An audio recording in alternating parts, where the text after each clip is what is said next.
The first round of the 2026 playoffs just wrapped up, and if you've tracked your bet history through it, you've probably noticed something. The overs you were so sure about kept dying before halftime.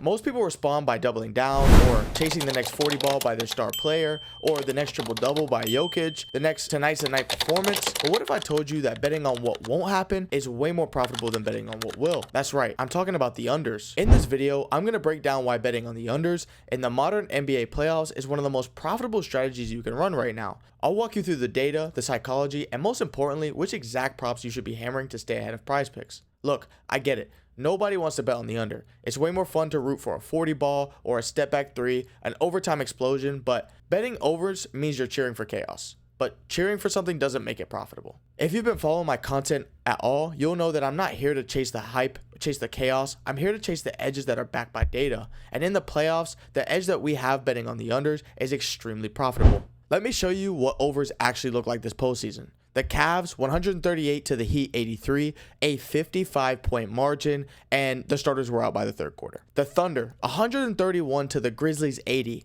and Shea played 23 minutes and scored only 15 points, his lowest scoring game of his entire year. And the Thunder versus the Nuggets, game 2, OKC dropped 87 points in the first half. That game was over before halftime even ended.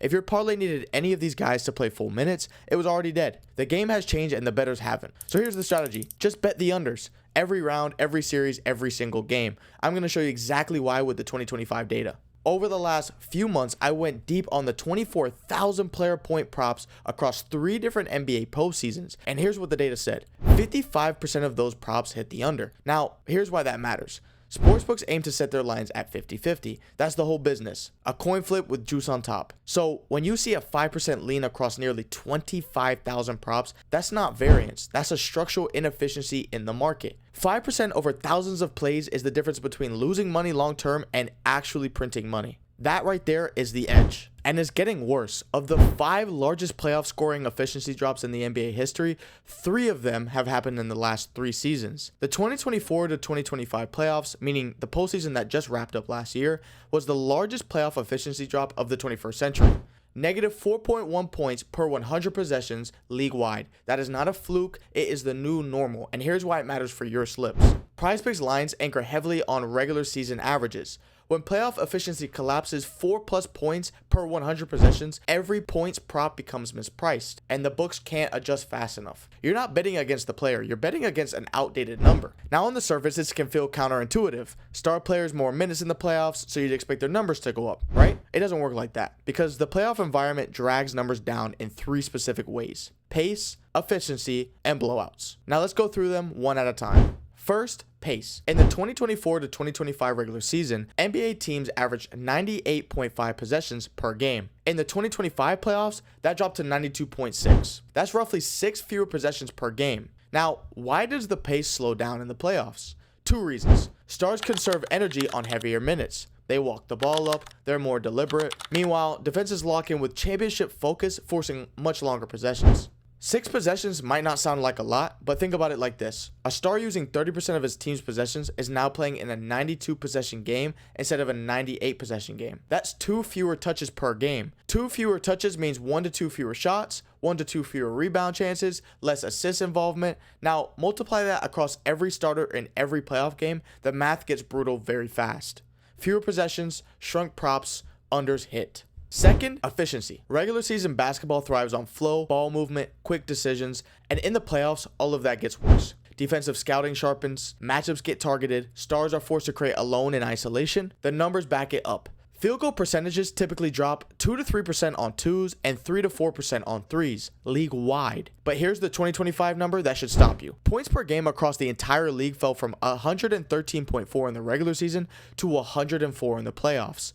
That's a drop of nearly 9 points per game. Offensive rating dropped 2.3 points. Foul rate climbed from 18.9 to 20.7 per 100 possessions. Now, hold on to that foul rate jump. It matters in a minute. For now, though, that takeaway is simple. 9 points gone from every box score, every game. That's a massive under signal across every points prop on the board. Let me bring this to life with the 2025 case study. Nikola Jokic versus OKC, the Western Conference semis. In the regular season, Jokic was an absolute monster.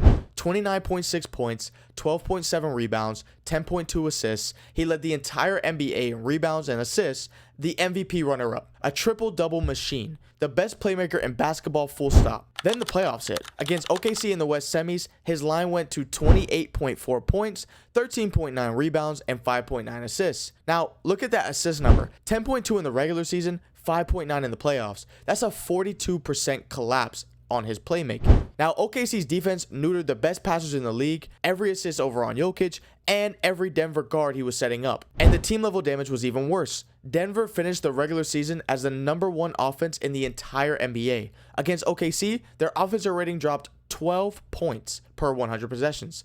That was the worst playoff offensive clap of any 2025 team. If this happens to the best offense in the league, what happens to everybody else? Now, third factor, blowouts. You'd think the playoffs would have fewer blowouts. The tanking teams are gone. The Wizards, the Jazz, they're home. Only the best 16 teams are left. Reality, the playoff games are blowout factories. The 2025 postseason set an all-time NBA record, 4 games decided by 40 or more. The previous record was 2, set back in 2009.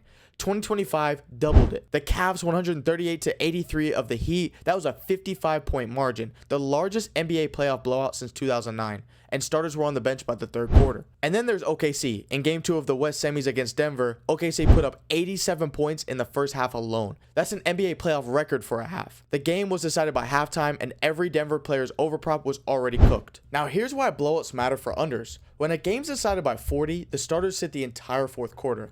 It doesn't matter how good the player is, he's on the bench in his street clothes. Every other prop on the winning team gets capped, and every overprop on the losing team gets capped. 2025 had 4 of these, the most ever in one postseason. That's 4 games of automatic under profit if you played it right.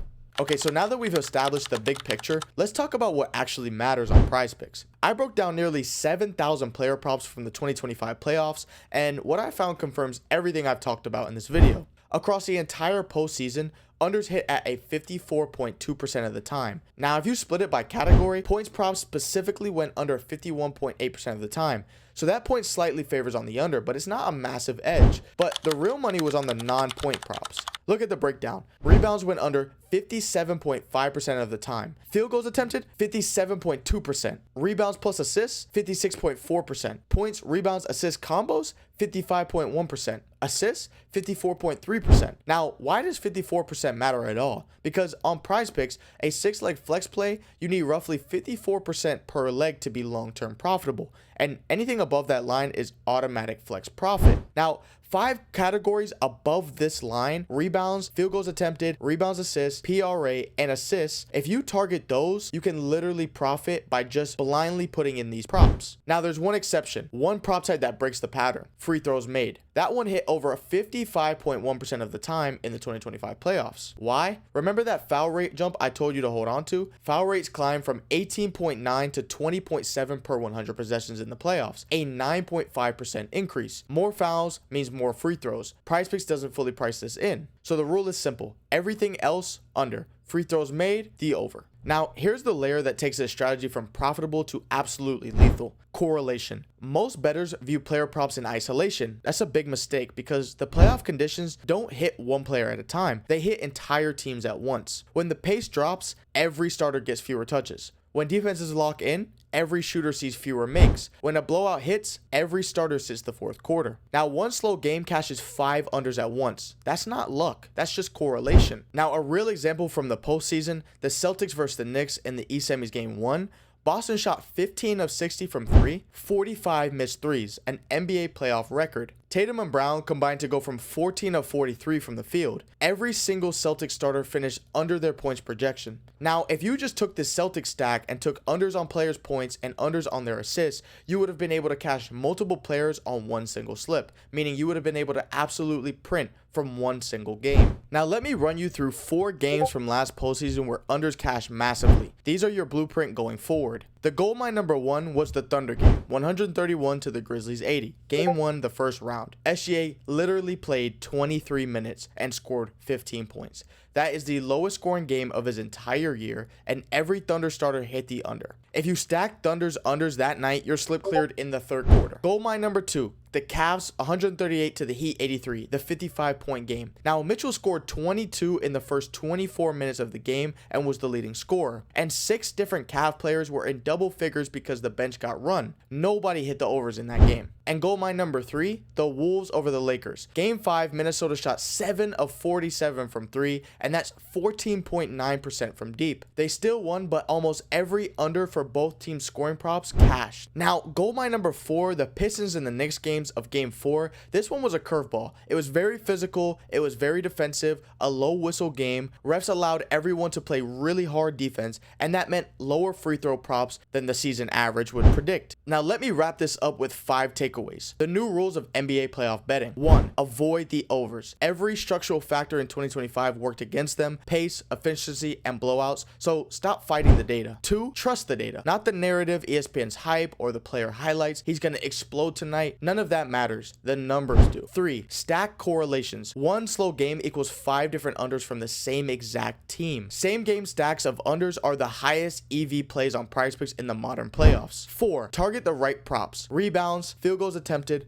rebounds plus assists, all 56% plus on the unders in 2025. Build your flex slips around these categories. 5. Free throws made equals over. The only exception. Foul rates climbed in 2025 and free throws climbed with them. Prizepicks has not caught up to these numbers yet. Now here's the bigger picture. The modern NBA playoffs isn't built for explosions. It's built for switching defenses, slower possessions, and possible 30-point margins by quarter 3. Every structural force in the game is working against the over. Stop betting against the math. Follow the numbers. The data isn't subtle anymore. 2025 made it very, very clear that 55% of props hit the under across 24,486 different props, 3 postseasons, and the same answer every single time. Bet what won't happen. 2025 proved it again, and that's why I was able to profit over $145,000 in just 2025 alone. I hope you guys enjoyed the video. If you did, like, subscribe, and turn on those post notifications. That way you don't miss another one just like this. And if you do want to get all my plays 50% off, code YouTube with the first link in the bio. Or you can try the tools yourself for free. Use code ICON at checkout, and you'll also get 25% off with your 5-day free trial. I'll see y'all later. Peace.